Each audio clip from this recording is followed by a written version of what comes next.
La Catedral de Santander está dedicada a Nuestra Señora de la Asunción y tiene un aspecto exterior austero tras las reformas sufridas tanto en la Edad Media como tras la explosión del vapor Cabo Machichaco en 1893, la Guerra Civil y especialmente tras el ciclón de 1941 que provocó el gran incendio de la ciudad, que obligó a realizar una compleja reconstrucción de la catedral entre los años 1942 y 1953 por los arquitectos José Manuel Bringas y Juan José Resines del Castillo. Se yergue sobre el antiguo cerro de Somorrostro que los romanos utilizaban para el abastecimiento de la ciudad, dominando la bahía, perdurando este enclave a lo largo de los siglos. Recientes excavaciones arqueológicas confirman que aquí estaban las instalaciones termales de la población romana de Portuz Victoria. En el siglo VIII, tras el avance musulmán, se trasladaron aquí y se enterraron en lo que fue un horno de las termas las cabezas de los soldados romanos martirizados en el año 299 en Calahorra, Emeterio y Celedonio, dando prestigio a este lugar de culto. En tiempos de Alfonso VII, esta abadía de los Cuerpos Santos se convirtió en colegiata, siendo de patronato real, pasando a ser la catedral de la nueva diócesis de Santander en 1754. La iglesia baja, llamada cripta o parroquia del Cristo, se levantó entre finales del siglo XII y principios del XIII. Se accede por dos puertas tardorrománicas, cobijadas por un atrio en el costado norte. La principal posee arquivoltas apuntadas con finos boceles y escocias. Los soportes son tres parejas de columnas y jambas interiores encapiteladas con crochet. La otra es la Puerta del Perdón, vinculada a la peregrinación y jubileo de trazas más próximas al románico, con arquivoltas prácticamente de medio punto sobre parejas de columnas y capiteles vegetales, aunque existe un relieve zoomorfo de iconografía simbólica. Entre las puertas hay un ventanal tardorrománico que iluminaba las reliquias de los mártires. El interior, de transición del románico al gótico, tiene planta basilical de 3 naves de 4 tramos y cabecera de triple ábside poligonal algo posterior. Las naves están separadas por robustos pilares cruciformes con 2 columnas en cada frente y una en cada codillo. Las dobles columnas sujetan los arcos perpiaños y formeros y las columnas acodilladas los nervios de las bóvedas de crucería. Tanto las columnas, ménsulas y las claves de las bóvedas de la cabecera muestran temas historiados, cabezas humanas, animales y personajes bíblicos. Los capiteles y las claves de las naves están adornados con motivos vegetales. Este amplio espacio de escasa altura e iluminación fue diseñado para soportar la iglesia superior. El suelo de parte de la nave del Evangelio está acristalado para observar los restos termales romanos.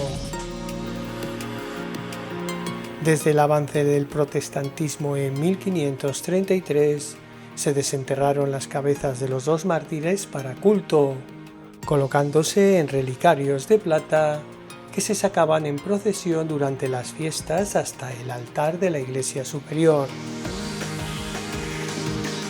La iglesia alta es el templo catedralicio realizado tras finalizarse la iglesia baja, de finales del siglo XIII a finales del XIV. La puerta de acceso está en el lado sur, entrando por el claustro, con abundancia decorativa concentrada en las jambas. Tiene labrados los primeros escudos del reino con castillos y leones, tras la unificación de Castilla y León en tiempos de Fernando III, cuyo hijo Sancho fue abad de este lugar. Posee planta basilical de 3 naves de diferente altura, separadas por pilares fasciculados y arcos apuntados con bóvedas de crucería simple. En los siglos XVI y XVII se construyeron las capillas periféricas.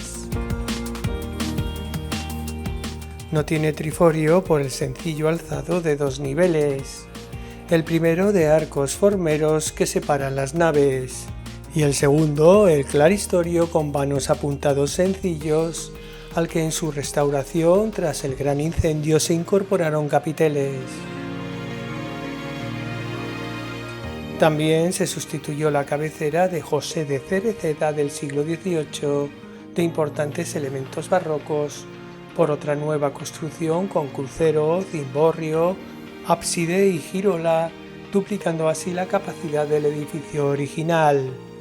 Una reconstrucción que intentó respetar el estilo gótico de la parte recuperada, añadiendo elementos clasicistas que se distinguen de la parte primitiva.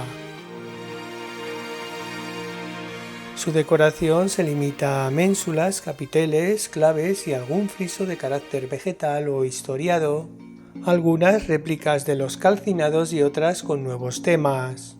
La mayoría de los retablos proceden de otras iglesias o son de nueva factura, y las imágenes son actuales.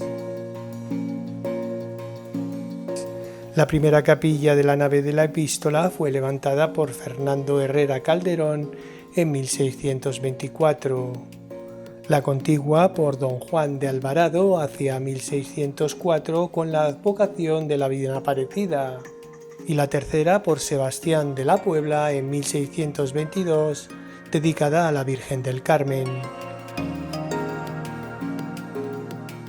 Junto a la sacristía hay una pila mármorea con una inscripción árabe traída por los marinos cántabros conquistadores de Sevilla.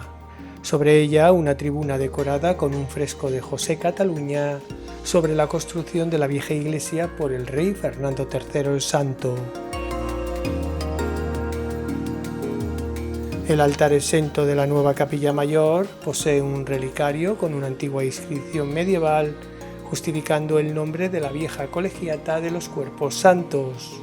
El coro procede del monasterio de San Jerónimo el Real de Madrid. El retablo barroco es de Tamariz de Campos, al que se añadieron imágenes actuales de Julián Alangua, de la Virgen de la Asunción y de los santos titulares de la iglesia Emeterio y Celedonio. En la girola hay 2 altares, uno dedicado a Fernando III, el fundador, y otro a San Matías, apóstol al que la villa hizo voto para su intercesión durante la peste concluida en 1503.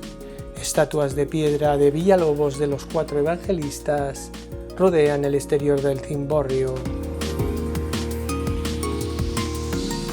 A la altura del crucero de la nave del Evangelio está la tumba de Marcelino Menéndez y Pelayo, obra de Victorio Macho. Continuando por la nave está la capilla del Rosario, reservada al Santísimo Sacramento, que fue realizada por el proveedor de las armas reales Fernando de la Riva Herrera en 1628, con un expositor de plata sobredorada de Maese Calvo de Burgos sobre el altar y la escultura orante del obispo Sánchez de Castro al fondo de la pared donde está enterrado.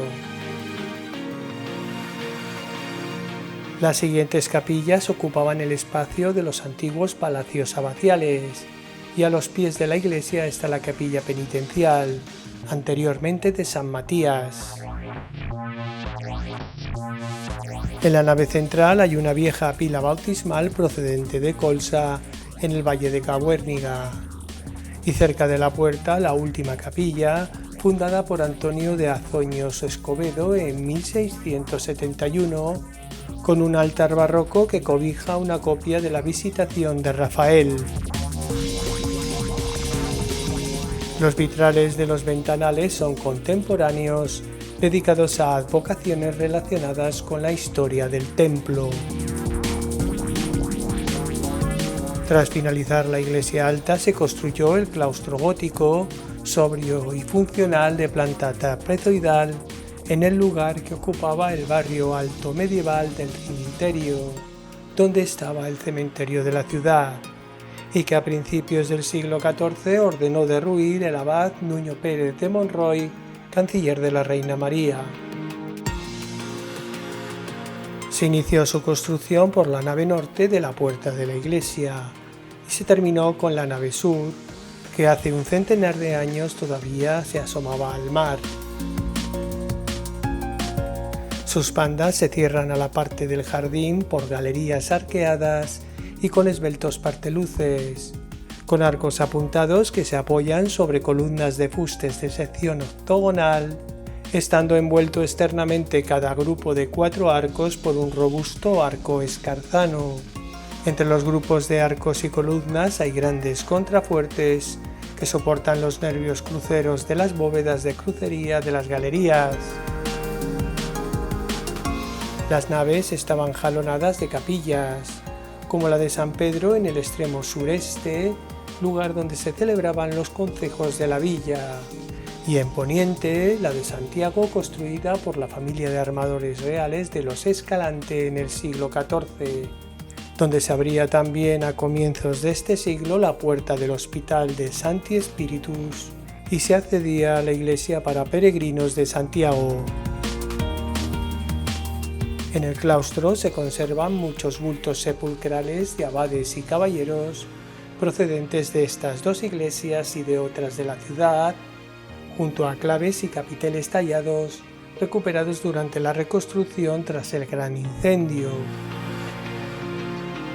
También en sus paredes exteriores están las huellas de la explosión del vapor Cabo Machichaco. 2 veces esta ciudad se sobrepuso a las desgracias y tuvo que resurgir de sus cenizas, sin contar los numerosos bombardeos durante la Guerra Civil y el impacto del terremoto de Arredondo.